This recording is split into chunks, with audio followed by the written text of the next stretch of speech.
All right, everybody. We are back for episode 3 of Wake Surfology. My name is Jake Breedlove, I'm Dylan Ayala. and we're going to get into it today with some questions, some common questions that people have about wake surfing. So let's go ahead and dive into some of those. Let's do it. The first one, we're not going to go into this super crazy, but it's, there's a common misconception sometimes. Wakeboarding versus wake surfing. What's the difference? Yeah, the first difference that I think of is wakeboarding, you're attached to the board as well as attached to the rope. You use the rope you're getting towed by the boat. With wake surfing, you're getting towed by the boat, but you throw the rope in. So to get up, you use the rope and then you throw the rope away. And then with wakeboarding, you're going probably like double the speed, like 21 to 23 miles an hour. So it's a lot faster. Kind of a different board too. So they're definitely different. You got any input on the differences? Yeah, so the boards, wakeboards are usually kind of squared off, rectangular shape, and the surf style boards that we ride for wake surfing, they generally have like a rounded nose or a pointed nose, and we sometimes do have squared nose, which is actually very often. Not sometimes, it's very often. But they're usually directional. Like when the board is revert and backwards, the fins are going to be catching the wave a lot.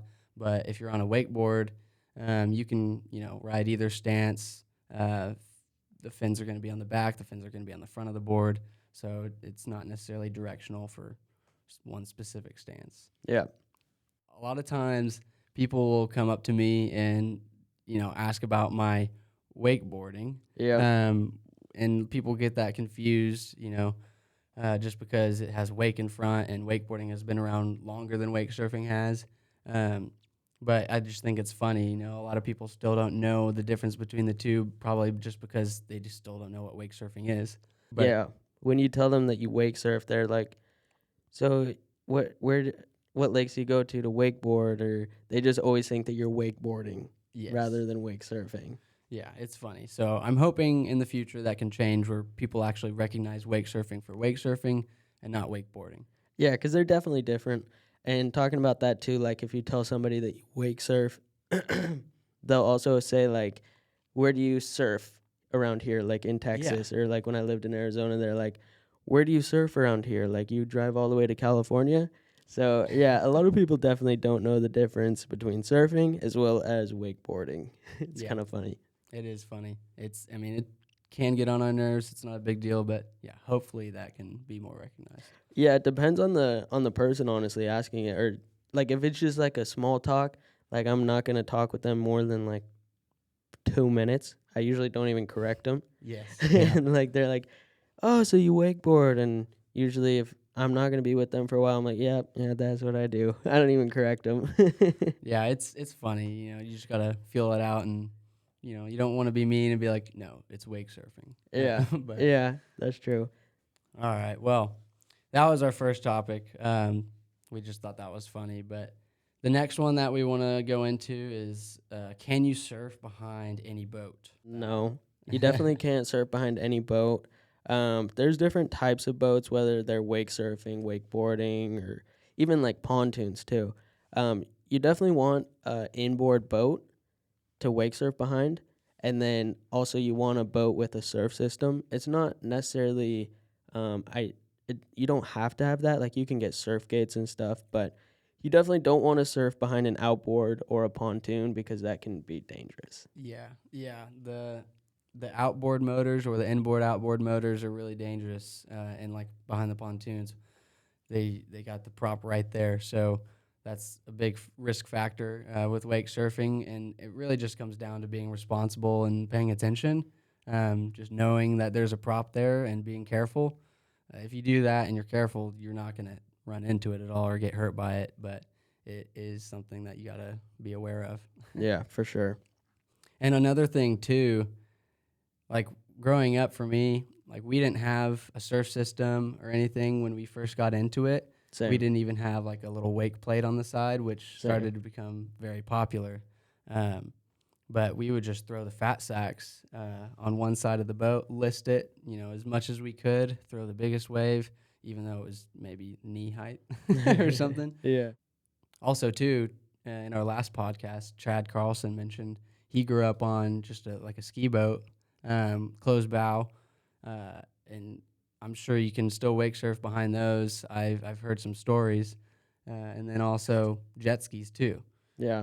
which you're not going to really be able to do much, but you can stand there. Yeah, That's you can about try. it. Yeah, I mean, you definitely, if you're riding behind like a ski boat, you'd probably want at least a wake shaper because Yeah. the wave and wake is going to be tiny.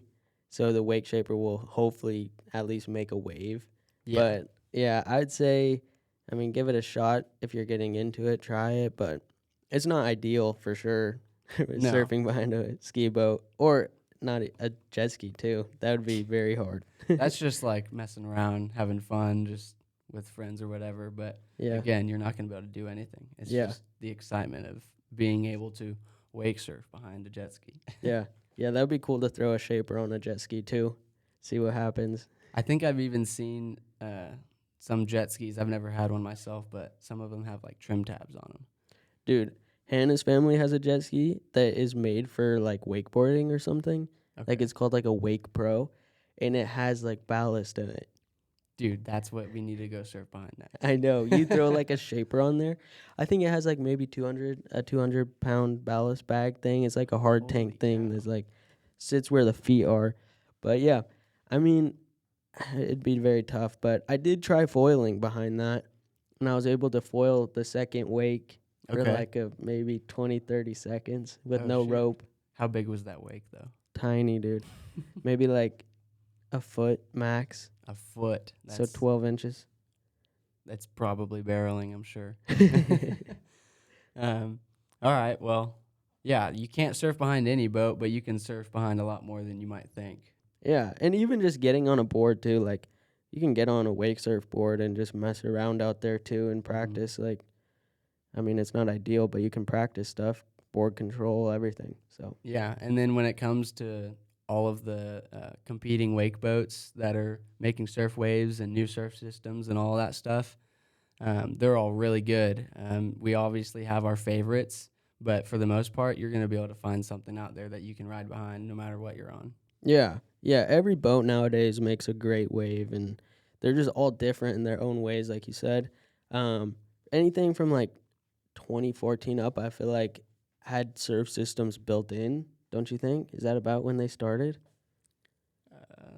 2012 might have been know. the first year that I think Malibu started one. In That's- like maybe 2012, I don't know, but I think that the G23 came out in 2014 Okay. with like a full surf system, like set up from factory. Okay, yeah. I don't know exactly when they started coming out, but I remember Malibu was the first one that I saw that had them, and then Nautique and Mastercraft.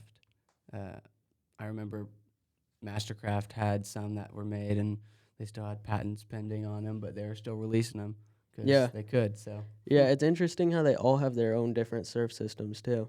Like all the boats, like they all make waves differently, but like kind Yeah. of in the same way. it's really cool, honestly. Yeah, well- Seeing that different setups can do the same thing, Mm-hmm. for the most part. Yeah, it just changes the shape and the look of the wave, and even the feel of the wave too, depending on the system. Mm-hmm. So our next topic is what depth can you wake surf at? What depth can we wake surf at? Well, you can wake surf at a lot of different depths, but you do want a certain amount of water beneath the boat for it to be ideal. And I'd say that's at least 15 feet of water. Yeah. Yeah, 15 feet at least. Anything below that, the wave starts to get kind of small and doesn't have much power. So you want kind of at least 15 feet. Anything above 15 feet, you're kind of good with. But anything below that, the wave's just really small. Mm-hmm. But yeah, sometimes like we were talking about it yesterday, but like if you go through shallow spots in the lake, like you can feel it and you can kind of see it in the wave. The wave Mhm. just gets super small and you can just feel that it doesn't have the power anymore, you know? Yeah, it's honestly an issue at competitions a lot of times. Not every event is perfect, and there are oftentimes shallow spots on the lake that we're competing on. And, whether it's throughout the whole course or just in one portion of the course, it makes the wave really small. And Yeah. it can really affect your riding and mess you up. Yeah, I remember going to a competition in like 2018 probably at Texas Ski Ranch, Yes, yes. and they have like that little river right there. I don't even know if it's a river, but I think it's about as wide as a river. It's a little man-made lake. And dude, that water's disgusting too. It's like a brown, but not brown color. It's like it looks like a, I don't even know how to explain it, but yeah, that lake was so shallow. I was not expecting that. Like I Yeah. feel like max it was 9 feet. Yeah, I think it's supposed to be like 10 to 12 feet throughout, but they have some spots that are a little shallower than that. Yeah. Yeah, because if the water's shallow, then it makes the wave small because I'm pretty sure like the water bounces off the bottom like too soon or something, and then it messes up the wave. So yeah, I'm not exactly sure on the science behind it, but there's definitely like Hmm. stuff that you can read about like it having to be deep enough, but at least 15 feet is ideal. Yeah. If I think about it a little bit, I honestly think the reason why is because the boat is trying to push so much water down. Mm-hmm. And when there's not enough water between the boat and the bottom of the lake, it just spits in between, that space between the bottom of the boat, the back of the boat, and the bottom of the lake. Yeah. And it just gets squeezed out into a long, stretched out wave instead of the water having room to kind of turn deeper and then shoot up. Yeah. That makes sense. Yeah. Yeah, you definitely feel it. So it's definitely something that you got to do. Got to think Yes. about. At least 15 feet. Anything above that's perfect. So the next thing we want to talk about is the speed for wake surfing. What is an ideal speed for wake surfing? For me, that speed is 11.2 miles an hour, Mm-hmm. and that's going to vary depending on the boat you're on. But what do you like to ride at? Yeah, about the same, like 11.2 to 11.4. Like you said, it depends on the boat. Like a Malibu, I tend to ride slower, like honestly, probably 10.8 on a Malibu because the wave is kind of softer. But you could ride like a Malibu from anywhere from like 10.6 to 11, maybe a little bit more. But yeah, it really depends on the boat. I like 11.2 to 11.4 on the boats that we ride. Mm-hmm. Like on my 230, I'll ride like 11.2, and then on your 245, like 11.3 to 11.4, Yeah. depending on the day. Um, but like on my Nautique, I would ride 11.4 as well. Okay. Yeah. Mm-hmm. I feel like I generally ride slower if I were to choose slower over, faster. Um, I ride at 11.2. That's ideal. But sometimes, like, I prefer to have the wave a little softer for some of my tricks, just because it helps with the landings a lot of times. Mm-hmm. And that's usually like shove type tricks or big spins. I don't necessarily think I do like a softer wave for the air threes and the reverses, Mm-hmm. just because I like to boost off of it better, and I need to be able to do that with a bigger wave that's more firm. It's harder to load off of like a softer wave because it's like as you push into it, if it's softer, it doesn't have as much push back. So like if you're trying to load for like you're saying like an aerial type trick, like if you're loading into it, it's Mm-hmm. not pushing back against you. So it's harder to get pop in a way. But it makes it almost easier to release tricks sometimes too. Mm-hmm. And then like you're saying with it being softer for shove type tricks, it makes the landing a little bit easier just because it's not so firm when you're landing. Yes. And like if you speed up the boat, that makes the wave firmer and more long. And then if you're slowing it down, it's going to make the wave softer and shorter lengthwise. Yeah. So it's kind of like a trade off. Like you get a longer wave if you're going faster, but it's going to be a little bit shorter, and it's going to be a lot more firm too. Yeah. So it's definitely a trade off. And like you said, it kind of depends on what you're wanting to do. Sometimes it's easier to ride a softer wave than it is a more firm wave. Yeah. But typically, we usually stick around the same speed when we're riding, like at least for the day. Mm-hmm. Yeah, and sometimes too, we even have to change the speed based on like a slight current in the lake, Yeah. which not a lot of people have to worry about, um, only because Lake Austin is a reservoir. It's dammed on both ends, so it's a constant level lake, and a lot of times they let water out of the dam upstream, and you can notice a decent current sometimes. It can really affect it, and it can change the speed by like point 0.2 or point 0.3. In some cases, even more than that. Yeah, because I guess if you're going upriver, like, and the river's flowing into your boat, then that would make the water that's coming off your boat faster, Yeah. right? Yeah. When you're going upstream against the current, it stretches the wave out, it makes it more firm. Yeah. And then when you're going with the current, the wave is shorter and softer, and it's kind of weird sometimes. So you got to speed it up to kind of compensate for that. Yeah, that's the weird thing about like Lake Austin too, is I feel like sometimes it's super flowing and sometimes it's not. It's like hard to know. How do Yeah. you tell? Do you just get up and fill it out? That's how I do it. Yeah. Yeah. I mean, I'm sure there's a way to know when they're letting water out of the dam, but I haven't, looked into that really. Yeah.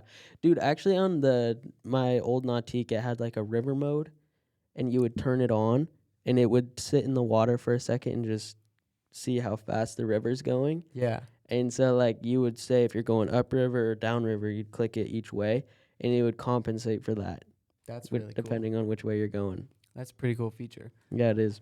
It was Um, cool. I never rode in a river, but it would be cool if you had a river. If you're riding in a river a lot.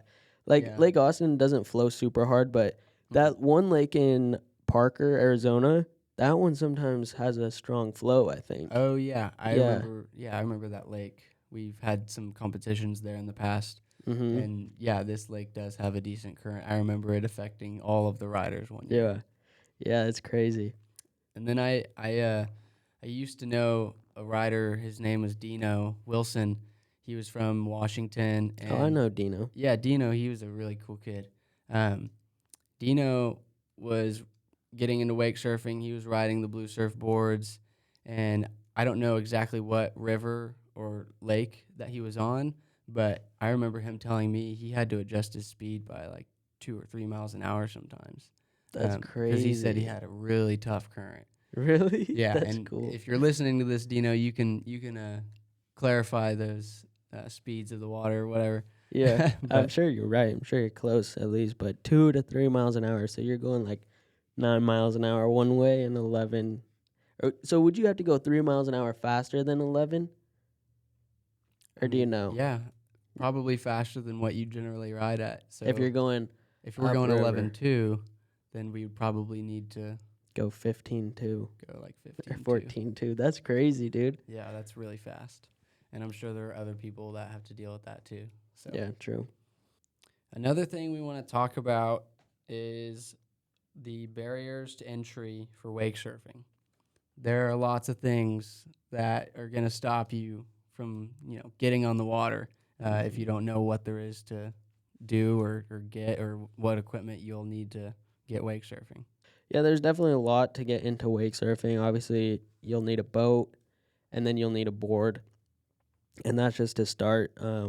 If you're towing your boat, you'll need a truck.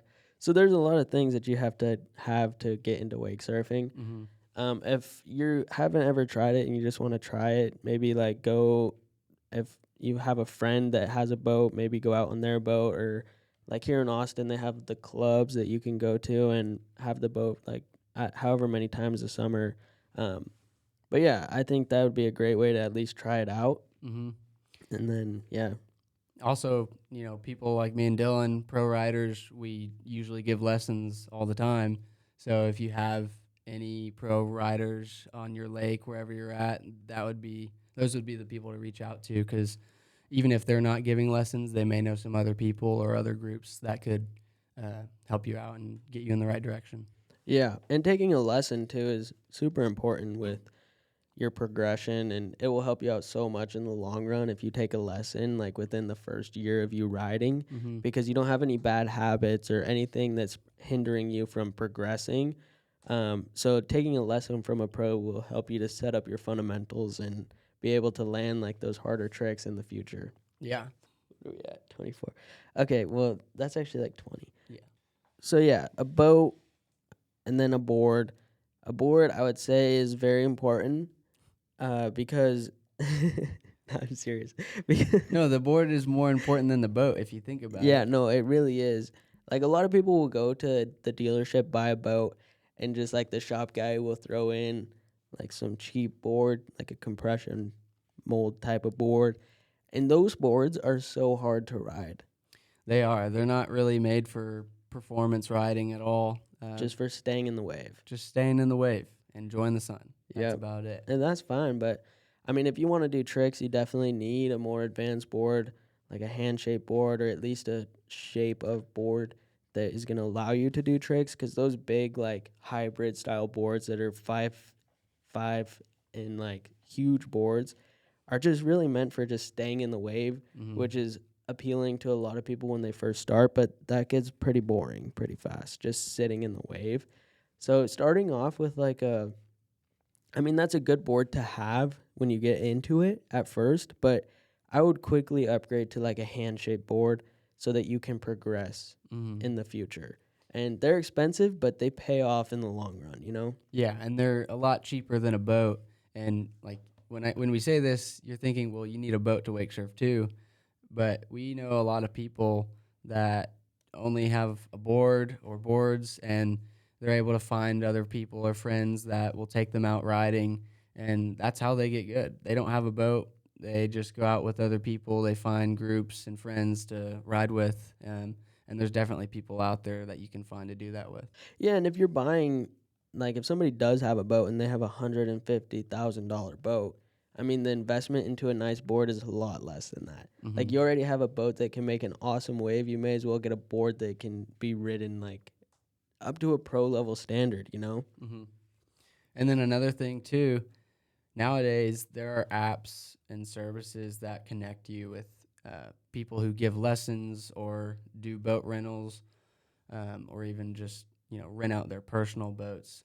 That's accessible to riders and people who are wanting to go wake surfing and get out on the lake now. So go look for it. Yeah. Another barrier to entry for wake surfing is the progression in learning and getting better. It's not always easy to get up over and over and practice a bunch because whenever you fall, the boat has to turn around, come and pick you up, which takes a few minutes, and sometimes it can take longer if there's boat traffic or waves, and you just got to be careful. It's not like skateboarding where you can Hmm. just go by a skateboard deck, which doesn't involve a boat or anything else. It's just the board, the wheels, and the trucks, and Hmm. then your person, and you can just go ride that and enjoy it without having to wait a long time in between trying tricks or what have you. Yeah. Yeah. Uh, to try tricks over and over, it takes a lot more time on a wake surfboard, like you said, because you have to wait for the boat to pick you up. And like for every 100 tries on a skateboard, you could probably get 100 tries in 60 minutes on a skateboard. But wake surfing to get 100 tries, that's like maybe a few days, you It, know? yeah, it takes a lot of time to try a trick over and over and over and finally get it, Yeah. just because you know you might not want to be out there that long trying that same trick over and over and not getting it because yeah, like you said, it might just take a few days trying several times each day you go out or whatever. Yeah. Plus, you have to have another person. Like, you can't just go out by yourself. You have to have another person pulling you. Hmm. Some states, you even have to have a third person, not here in Texas, but like in Arizona, you have to have a third person to hold up a flag whenever they fall. Yeah. So it's a couple of barriers, but honestly, the funness of it makes it worth it. Oh yeah, wake surfing is such a great community sport, and it involves everyone, all ages. It's very family friendly, and it's not too dangerous to where it's keeping people from doing it. It's Yeah. just really fun. Yeah, like my little cousin was 5 years old, his first time doing it, and it was at Lake Powell. It was so cool. He just sat on the paddleboard, and I was right there, and I just kind of pushed him up, and he just got up. And then, so yeah, like anybody from the age of 5 to like 70 and up can still do it. You know, Hmm. like it's not painful when you fall. So yeah, it's a very fun sport that a lot of people can do. Yes, sir, it is. Hmm. Alrighty, so the next topic we have, and this might be the last one we talk about today, but it's the wake surfing season. The wake surfing season isn't necessarily all year round for everybody. It obviously depends on different factors. But for you, Dylan, let's say you're still in Arizona. Let's say you're not living Mhm. in Austin. What does the season look like there? Yeah, it's year round in Arizona. I lived in Phoenix up until 2021, Gilbert actually, but yeah, we would ride year round. The water would get down to like 53 degrees, so we would just wear 3-2 wetsuits. Right around November is when we got into a full suit, and then we would be in a full suit until like usually March. I know this last year it was a little bit like colder there. I mean, I guess it was this year, but colder winter there. So the wetsuit season I think was a little bit longer. But yeah, there we have it year round. And what about here? Yeah, so all winter you and I we went riding in our wetsuits. I know you were in a 3-2. I always rock a 4-3 just because I don't like the cold. I like to be warm, and if I do get hot, I just open up the neck, let some water in. Yeah. Um, but yes, we wake surf all year round. If you can get past a little chill, the wetsuit helps a lot, and you can keep going. I do know people in Florida or probably Georgia and stuff like that too. They ride all year round without wetsuits generally. I know a lot of them just end up wearing a heater top at some point because their water temperature doesn't get below like 70 in a lot of their lakes, and then their air temp is pretty nice, chilling around 65 or 70 degrees, maybe warmer. I don't know. I don't live there, so Yeah. Yeah, we'll have to go there one winter and try it out, but I think honestly it depends on the lake in Florida because I was talking to Sean Murray last year at a photo shoot and he was telling me that his lake gets down to like 55 in the winter, and it could have been that this last winter was just super warm or something, hmm or maybe it's that different lakes get colder for some reason. I have no idea, but I do know, like you said, this year a lot of people in Florida were just riding year round with no wetsuits. yeah, So it it's sounds like it'd be a great time. a really great time. The wetsuits can be a hassle taking them on and off and stuff, and w- like hoping that they're dry the next time you go Yeah. out, Yeah. stuff like that. I would always, whenever we'd get home this last winter, just hang mine in the shower in the spare bedroom, just hang it on a hanger, let it dry. It'd usually be dry by the next day, but we were talking about it one time too. The nice thing about winter and wetsuit season is you get to go home in dry shorts. Yeah, we bring a dry pair of clothes and or we wear them Yeah. and we change into the wetsuit. We change out and we're going home dry, feeling warm, feeling good. Yep. It's a Just different feeling.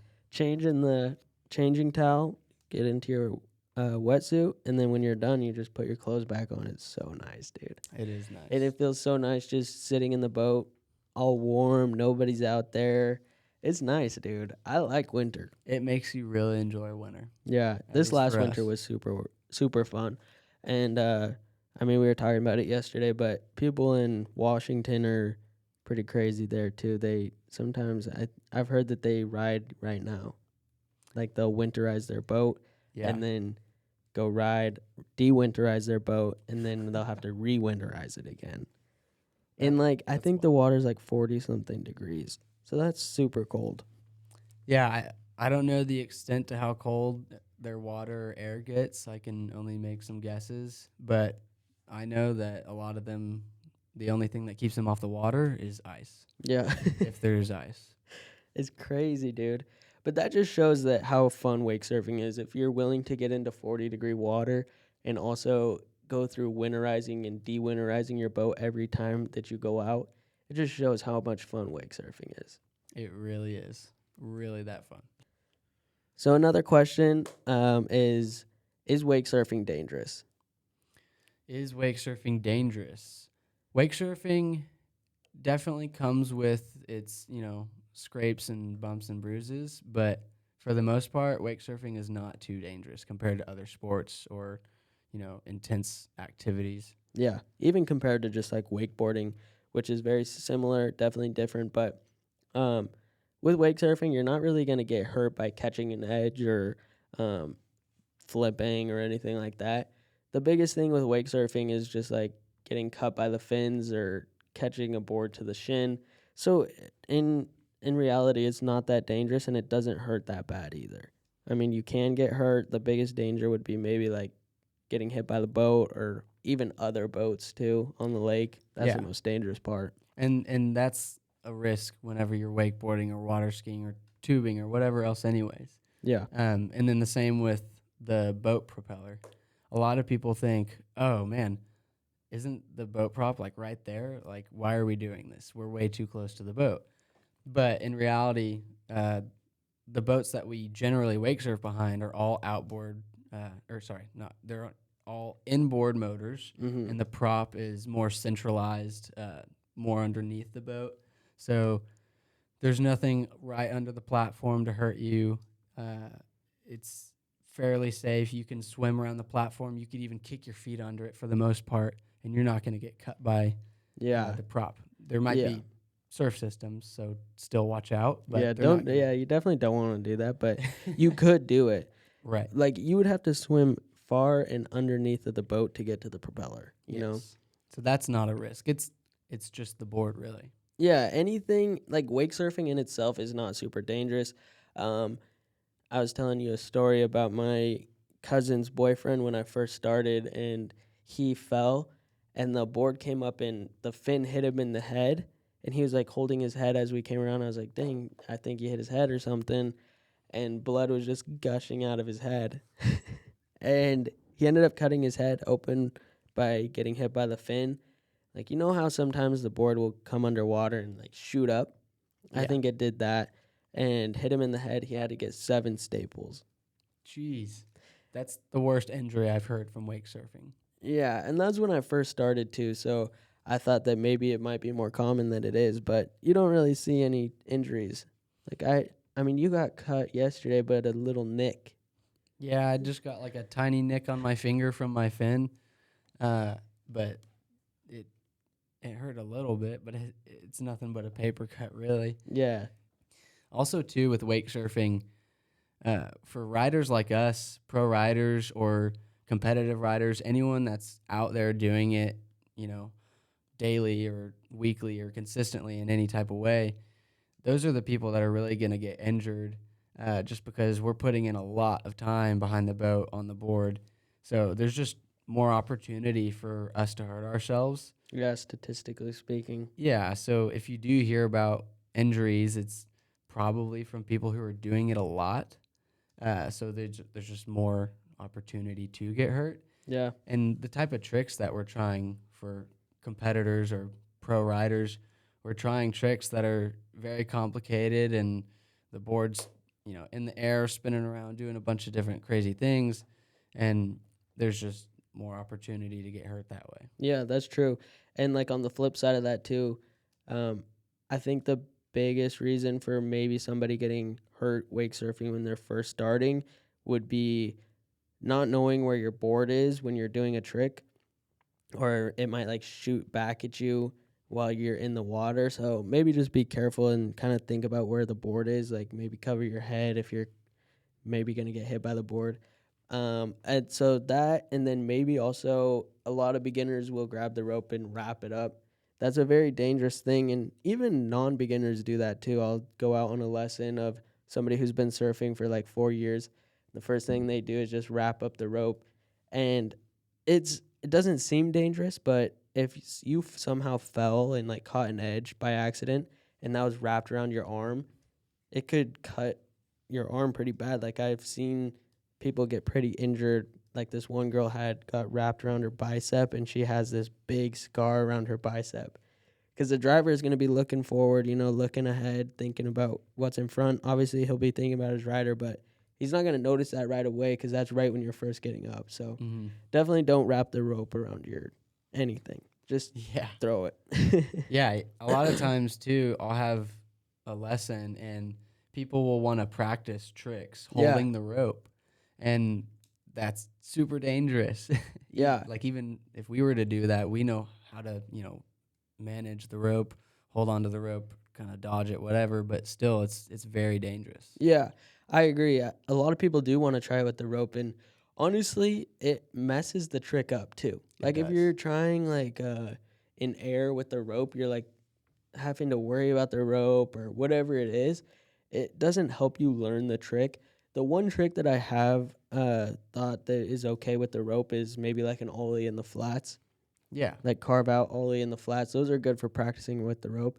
And then even like a air 180 sometimes too, like air 180, a lot of people will have that problem with bringing their back shoulder around. So like having them do it with the rope and then Mm. switch it to if you're holding with the rope with both hands. Once you pop, you grab with that right hand and pull it across. Mm-hmm. It can help people learn that rotation That makes because that's a sense. hard rotation, the air 180. It But is. yeah, I think that too many people ride with the rope and it becomes a crutch too. Yeah, yeah. If you're riding the rope, or if you're riding behind the boat and there's slack in the rope, you need to get rid of it. You don't need Yeah, it just throw anymore. it. Yeah, It's I agree. it's not needed. Yeah, the rope can be dangerous. Oh, that's funny. Okay, well, We gotta close it out. yep. Well, those are some common questions that we get about wake surfing. If you guys have any more questions about wake surfing or have any topic ideas for us, mention them in the comments or follow us on our Instagram at Wakesurfology, and then our own personal Instagrams too. Mine's Dylan Ayala. And mine is just my name, Jake Breedlove _ And yeah, we will see you guys next week. See you next week. Wakesurfology out. Peace. Peace.